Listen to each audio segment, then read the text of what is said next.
హైదరాబాద్ అల్వాల్లోని శ్రీ దర్శన్ పాఠశాలలో ప్రిన్సిపాల్ దాష్టికానికి పాల్పడ్డాడు. యూనిఫామ్ వేసుకురాలేదని విద్యార్థితో పాటు తల్లిదండ్రులపైన ప్రిన్సిపాల్ దాడి చేశారు. తొలుత 1వ తరగతి విద్యార్థి శ్రీ కృతిక్ను చితకబాది బయట నిలబెట్టిన ప్రిన్సిపాల్ బాబును ఎందుకు బయట నిలబెట్టారని ప్రశ్నించినందుకు తల్లిదండ్రులపైన దాడి చేశారు. దీంతో పాఠశాల వద్ద విద్యార్థి తల్లిదండ్రులు, స్థానికులు ఆందోళనకు దిగారు.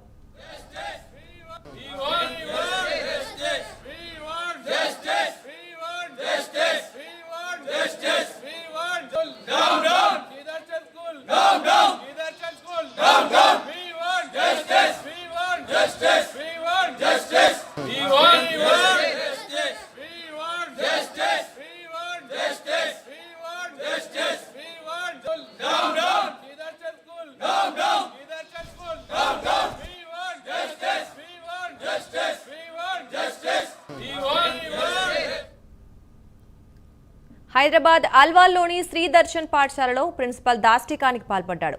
యూనిఫామ్ వేసుకురాలేదని విద్యార్థితో పాటు తల్లిదండ్రులపైన ప్రిన్సిపాల్ దాడి చేశాడు. తొలుత 1వ తరగతి విద్యార్థి శ్రీ కృత్విక్ను చితకబాది బయట నిలబెట్టిన ప్రిన్సిపాల్ బాబును ఎందుకు బయట నిలబెట్టారని ప్రశ్నించినందుకు తల్లిదండ్రులపైన కూడా దాడి చేశారు. దీంతో పాఠశాల వద్ద విద్యార్థి తల్లిదండ్రులు, స్థానికులు ఆందోళనకు దిగారు.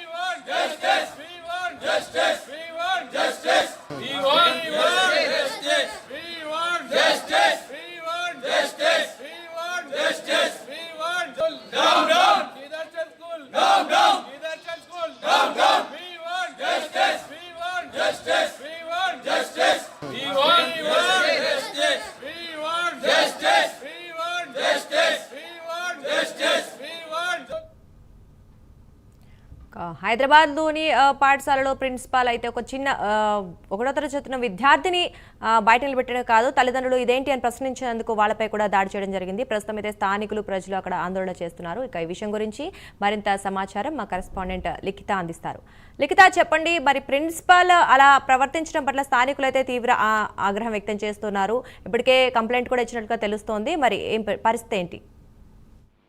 రైట్, నిజంగా ఇది దారుణం అని చెప్పుకోవచ్చు. 1వ తరగతి చదువుతున్న చిన్నారి శ్రీ కృత్విక్ తను స్కూల్ యూనిఫామ్ వేసుకొని రాలేదని చెప్పేసి చాలా దారుణంగా, అమాయకంగా ఆ చిన్నారిని కొట్టడం కావచ్చు. అంతేకాకుండా రోజంతా కూడా గేట్ బయట నిలబెట్టిన వైనం ఇక్కడ తెలుస్తుంది. అయితే ఈ విషయాన్ని తెలుసుకున్న తల్లిదండ్రులు వెంటనే స్కూల్ కు చేరుకొని మా పిల్లల్ని ఇలా ఎందుకు కొట్టారు, ఎందుకోసం ఇలా బయట నిలబెట్టారు, స్కూల్ యూనిఫామ్ వేసుకురాకపోతే ఇట్లాంటి చర్యలకు పాల్పడతారా అంటూ ప్రశ్నించే ప్రయత్నం చేసినప్పుడు ఆ యొక్క స్కూల్ ప్రిన్సిపల్ అయితే వారిపైన దాడి చేయడం జరిగింది. దీంతో పూర్తి స్థాయిలో ఆందోళనకర పరిస్థితి అయితే అక్కడ నెలకొందని చెప్పుకోవచ్చు. కేవలం ప్రశ్నించినందుకు అమానుషంగా ఇటు చిన్న పిల్లోని కావచ్చు, అటు అతని తల్లిదండ్రుల పైన కూడా దాడికి పాల్పడడంతో ఈ యొక్క ప్రిన్సిపల్ మానసిక స్థితి ఏ విధంగా ఉంది అంటూ కూడా కొంతమంది ప్రశ్నిస్తున్న పరిస్థితి. అంతేకాకుండా వెంటనే అక్కడున్న స్థానికులు కావచ్చు, అలాగే ఆ యొక్క చిన్నారి యొక్క బంధువులు, వారికి సంబంధించిన వారు కూడా అక్కడికి చేరుకొని కొంతవరకు ఆందోళన చేయడం అయితే జరుగుతుంది. అయితే దీనికి సంబంధించి ఇప్పటికే పోలీస్ అధికారులు కూడా అక్కడికి చేరుకొని ఈ సిచ్యువేషన్ ని సద్దుమణిగించే ప్రయత్నం అయితే చేస్తున్నారు. కానీ అక్కడ ఆ యొక్క చిన్నారి బంధువులు ఎవరైతే ఉంటారో వారందరూ కూడా ఇట్లాంటి ఒక మైండ్ సెట్ ఉన్న పర్సన్, ఇలా చిన్న పిల్లల విషయంలో ఇంత దారుణంగా క్రూయల్ గా బిహేవ్ చేసే పర్సన్ స్కూల్లో ఉంటే పిల్లల పరిస్థితి ఏమిటి అంటూ కూడా వాళ్ళు ప్రశ్నిస్తున్న పరిస్థితి కనిపిస్తుంది. వెంటనే అతన్ని జాబ్ అనేది తీసేయాలి, అలాంటి వాళ్లకు అసలు ఈ స్కూల్స్ లలో పనిచేసే విధంగానైతే వర్క్ ఇవ్వకూడదు అంటూ కూడా కోరుకుంటున్న పరిస్థితి, డిమాండ్ చేస్తున్నారు. వెంటనే ఈ స్కూల్ ప్రిన్సిపల్ ని తప్పకుండా అరెస్ట్ చేయాలంటూ కూడా వాళ్ళు కోరుకుంటున్న పరిస్థితి అక్కడ నెలకొంది. చిన్నారి వయసుని కావచ్చు, అక్కడున్న సిచ్యువేషన్ ని కావచ్చు పూర్తి స్థాయిలో అర్థం చేసుకోకుండా అతను ఏదైతే ఈ రోజు ప్రవర్తించిన తీరుందో ఆ తీరుకు నిజంగా కొంతవరకు అక్కడున్న మిగతా తల్లిదండ్రులు కూడా రేపు రోజున మా పిల్లల పరిస్థితి ఏంటి అంటూ కూడా భయాందోళనకు గురయ్యే పరిస్థితి కనిపిస్తుంది. వెంటనే స్కూల్ యాజమాన్యంతో మాట్లాడి అతన్ని అయితే పదవి నుండి తీసేయాలి అంటూ కూడా కోరుకుంటున్న పరిస్థితి ఇక్కడ నెలకొంది. Thank you Likhita.